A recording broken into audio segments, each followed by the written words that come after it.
Another day, another new set of policy rolled out to make the internet just a little bit more restrictive. But what else is new? I'm going to be able to make a video like this at least once a year, if not more, because the internet is definitely an uphill battle. As you may or may not have heard, YouTube on August 13th is rolling out a new age verification system powered by AI to make your viewing experience safer.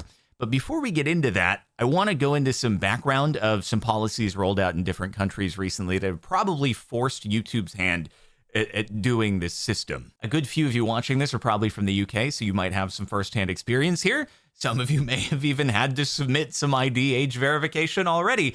But for everybody else, the UK has just rolled out some new regulations requiring you to submit ID verification if you want to access any content that's deemed to be adult-oriented, not just like adult-oriented in the way that you first think about it, but even subsections on like Reddit, Twitter, Discord is impacted by it. YouTube, I'm sure this is one of the things that's sort of forcing their hand as they've seen this policy going through Parliament. And I'm gonna hold off on the commentary for now, just stating like what is going on. So if you try to access this sort of content, you can be presented with it's usually a third-party service that the government has contracted with that receives whatever you have submitted, selfie documentation, and then they clear you, and then you can proceed to view the content. Kind of humorous though is in the articles here, it states that at least one of these third-party services has been able to get fooled by photo mode in Death Stranding. So I guess they've been receiving a lot of photos of Norman Reedus, and they've been like, good to go. Keep on going to the website, which is very funny. Probably will get fixed in the not-too-distant future if it hasn't already by the time that this goes up. But I don't know. Well done, I guess, defeating the age verification. That said, I mean, it's just going to point people to using VPNs. Like, the big beneficiary of all of this is VPN companies who are probably salivating. Maybe they're even lobbying for this because they know it'll drive more customers. Anyway, that's the UK. Australia as well is doing actually even more of a stringent system. So according to the Guardian article, it says, soon it won't just be social media platforms asking to verify your age. Come December, age verification requirements will also extend to search engines. You may need to scan your face or do an identity check to use a search engine as a logged-in user, which is just a wild thing to think about. No matter how seamless or easy the ID verification process might be, just the fact that in order for me to type in the search bar and do a search, I would have to present ID verification. It seems kind of crazy. What also just seems super bonkers about the Australian policy, and you're going to have to forgive me, I don't know much about Australian politics and government, but according to the article here, this is not actually a law that was passed by their parliament. It says codes that are developed by the tech industry and registered by the e-safety commissioner.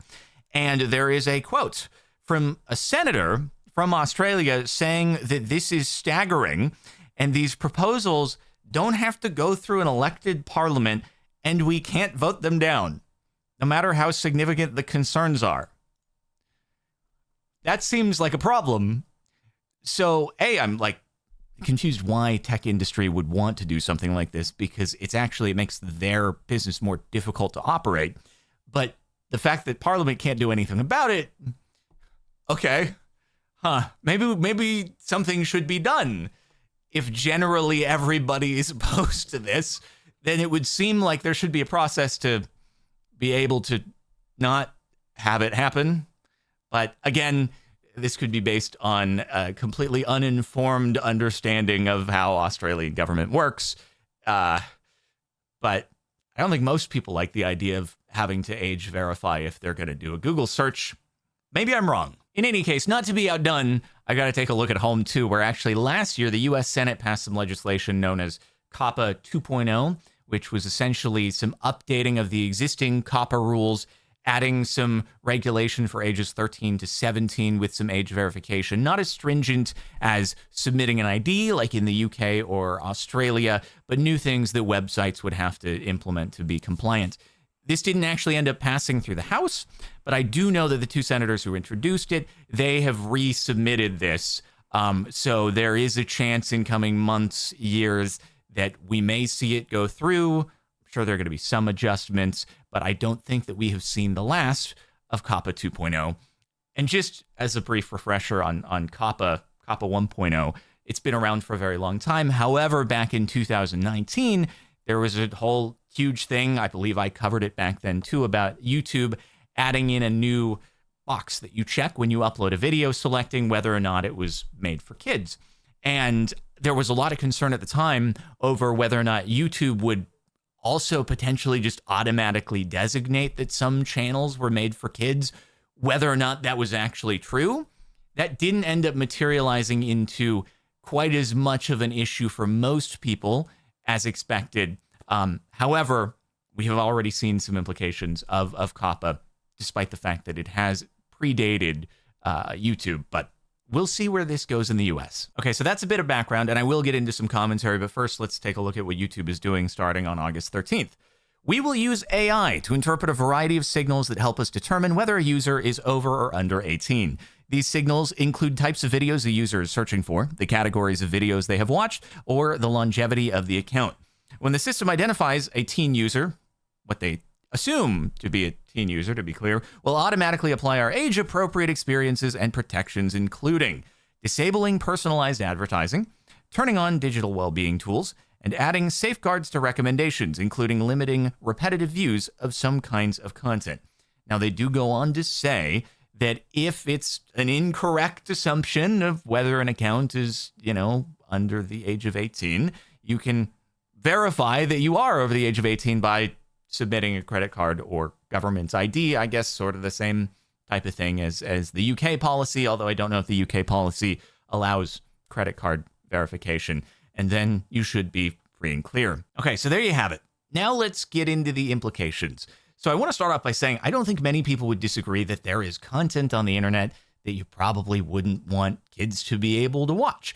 And there are also concrete rules and regulations that govern how you need to treat accounts under the age of 13, under the age of 18, if you find out that the account holder is that age. And that's just the way that it is. I don't think too many people disagree with that. The problem comes with what are the repercussions for implementing a system that aims to proactively or preemptively figure out the ages of people before the content is even accessed. So now, in the interest of preventing someone under the age of 18 from accessing a certain kind of content, now you have to provide all of your information to what is in most cases a third-party company that's contracting with the government.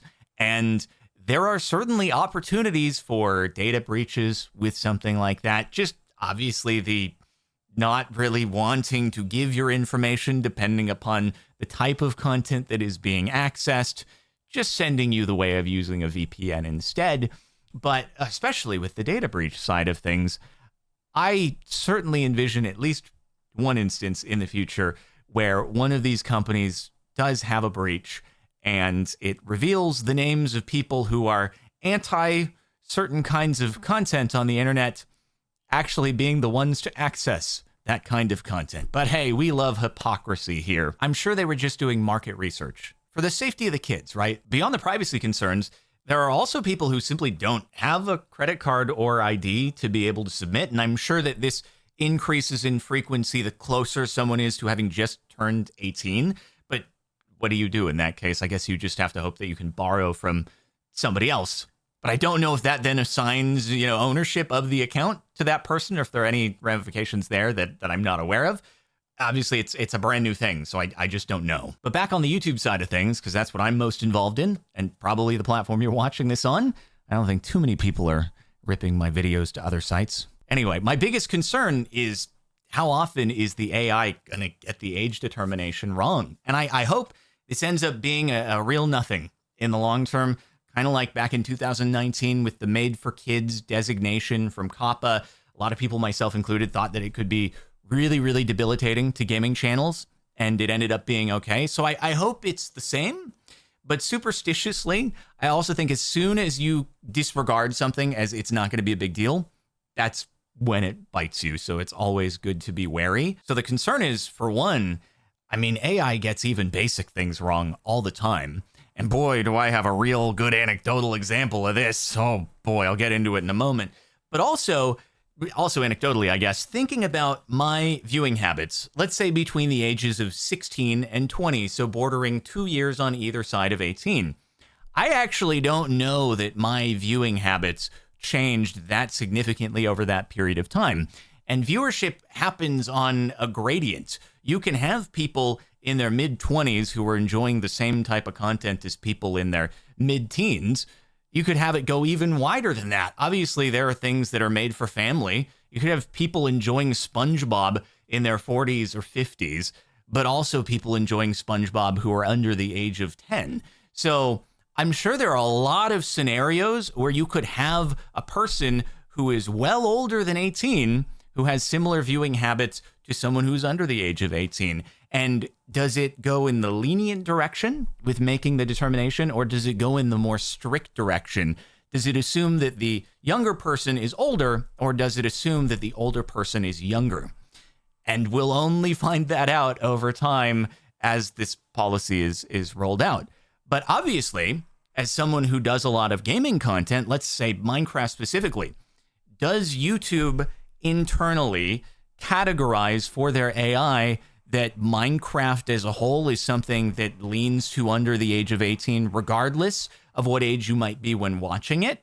So if you primarily watch Minecraft content, is YouTube just going to say, yep, give us your ID, you're going to need to verify? Or can it make the determination between whose Minecraft content you're watching? I just don't know how granular the data is that is fed into this AI determination system. And I'm sure it's a lot more in depth than just, the basic parameters that I'm throwing out here. But I don't know. Obviously, gaming content appeals to a very wide range of ages. And so it is something that could go either way. And the reason, as a YouTuber, selfishly to be concerned about it is if it gets it wrong on a very wide scale, targeted advertising is more or less how you earn ad revenue on YouTube.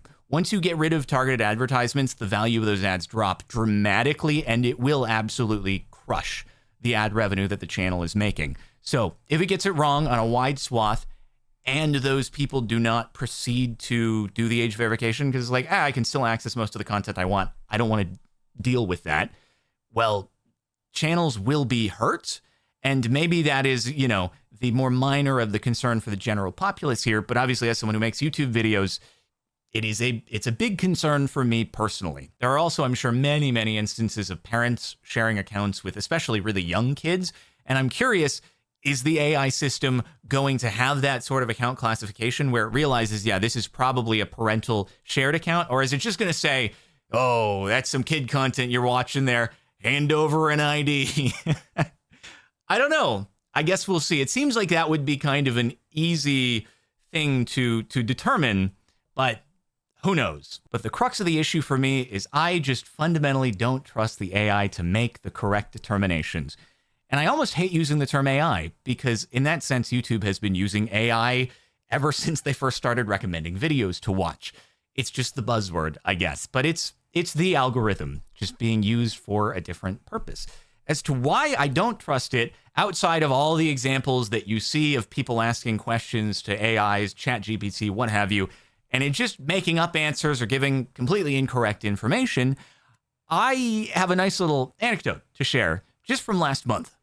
So last month, I get an email, and it says, your Google account has been disabled. And at first, I look at the title, and I'm like, oh, that looks like phishing. But I click on it, and it's in the backup email for this account, my main Google account, and it lists the email for the Google account. I'm like, a phishing scam wouldn't necessarily know that, I don't think. Sure enough, I go to log in on Google. Your account has been disabled.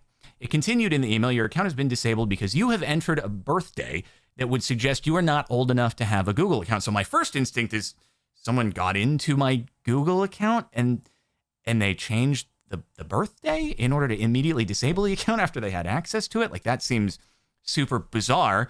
But I go to, I'm like, my heart's pounding. I'm like, what the frick is happening right now? Is someone under the hood? I'm able to verify pretty immediately with the credit card in order to get back in, but I check everything under the account. I check for devices with logins, 0 unexpected things. It is my devices. There are no weird logins that would suggest someone has had access to the account. I check the birthday. I don't see any log of anything being changed there. And maybe it just snagged my birthday from the credit card. So if a change had happened, maybe it wouldn't have been reflected there. Now, I don't necessarily think this was an AI determination because obviously, August 13th is when this particular thing takes place. That said, there may be, maybe I shouldn't even say this because, there might just be an exploit out there where you can do some third-party reporting of an account, and then Google says, oh, yep, that account must be 13 years or younger, and we have to shut the thing down. So I don't actually know, and I talked with my YouTube contact and the YouTube support, and they couldn't really tell me what happened. Now, again, if it was like an exploit that they're aware of, they might not have said anything because they wouldn't want to confirm something like that. But that said, no idea what happened. However, my account is 15 years old. I made it in 2010. It is mathematically impossible that it could be an under 13-year-old person who runs the account. Impossible. How in the world could they internally not have said, hey, 2025 minus 2010, that's 15. This can't be right. Maybe we shouldn't take this action. What? How could you possibly do that? So forgive me for not having much faith in the AI making proper determinations when that simple arithmetic was too much to be able to say, hey, maybe we shouldn't disable this account. So there's my experience specifically with age on a Google account as we go into a new policy for age on a Google account. We'll see how it turns out.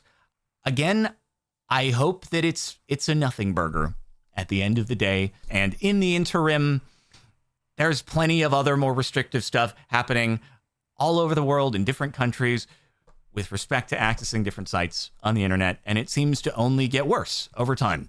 So it's all fun. Thanks for watching, and I'll see you later.